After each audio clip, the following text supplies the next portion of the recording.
One is, why isn't there more outcry about that person who's still in jail for doing the supposed video that started the whole Libya thing? Where are people, why aren't they coming up and asking that question, number one? Number two, I know there's a petition going around to get you back in March. Is that something that would help, or is there some other way that we can help you get back? Well, I appreciate the question. In the first place, yeah, I was very pleased, really very surprised. A supporter asked me, he said, I want to do a petition, and I said, well, okay, but you know, you're not going to get anybody to sign it, and I hope you get 100 signatures, and so I'm really very overwhelmed by the response. Will it work? I don't know. That's really up to the bishop. He said he didn't want a controversy. Now he's got one. And so what will he do now? I don't know. But I hope that people keep the pressure on. And here again, it's not about me. It's just that this will happen to all of us. And if we let it happen to any of us, then we're all done for.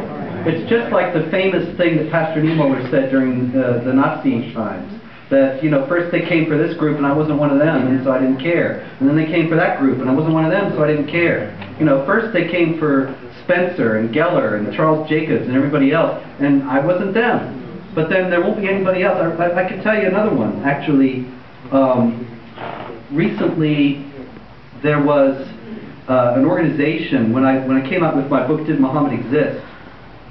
I was looking for places that would allow me to speak about it, because that's what you do when you come out with a book. It's, you know, part of the deal. And so I asked this organization in Washington if they'd be interested in hosting a talk, and they were very positive about it. And so I followed up a little while later, and they said, well, actually, no, we've decided not to do it. And so, of course, I asked why. And they said, well, you know, you used to speak to the military and to the intelligence groups and to the FBI.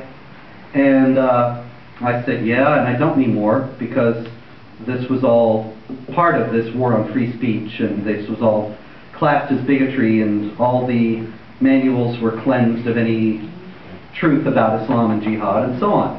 And they said, well, yes, but we have somebody who's still in and speaking to those people. And that if they know that he is a friend and ally of yours, then they'll bar him too. Now, I understood that. On the one hand, that we want to keep a guy who's telling the truth in there. On the other hand, who's going to speak for him when they come for him? I'm already dead. I'm already marginalized. He'll have one less guy to speak out for him when they get, and they will come for him too, because they come for everybody. And so if we don't stick together and stand up for each other, we're done for. So I do hope that people keep the pressure on the Bishop of Worcester and urge him to reconsider. Phone calls? What's the best way? Well, I guess, yeah, call the Diocese of Worcester. I published on my website the Diocese of Worcester's phone number. It's obviously easily obtainable. I just did the public number and the public email address for the bishop. And call him, write him, politely and courteously, point out what Charles told us about, or told me about the Abdul Qadir Asmal's support for Tariq Muhammad, and urge him to not give in to this kind of pressure.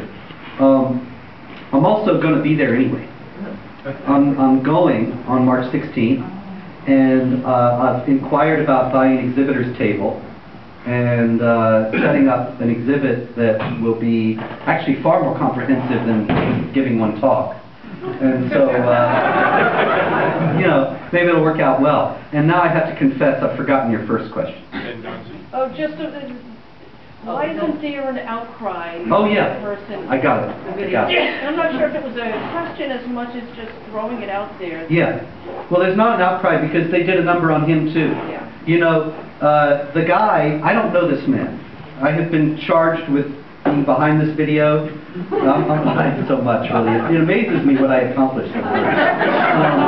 I go on the internet and I find out I did a video of Muhammad that people are writing about, and I think, wow, you know, and I was sleeping the whole time. But anyway, I really didn't have anything to do with it, and I don't know this man. But what I read about him, was that he made this video, and he has all these aliases, and he has this criminal record, and so on, and this was what was reported about him. And so people, obviously the mainstream media was trying to say this is some unsavory character who's up to no good.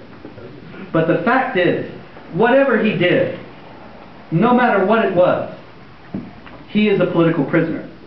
Hillary Clinton said, after the Benghazi attacks, she said to the father of one of the men who were killed there, "We are going to have that filmmaker arrested and prosecuted." And she did.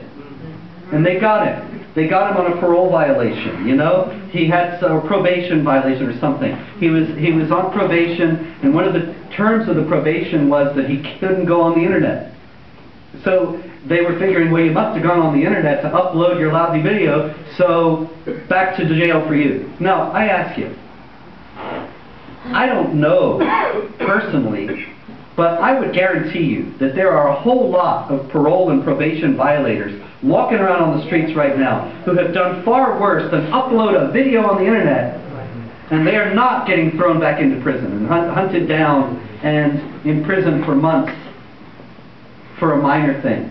From people in the White House. From people in the White House. This guy is a political prisoner. There's no outcry because they did the same thing that they do to all of us. They made him into a creep and a demon and somebody no decent person would want to stick up for.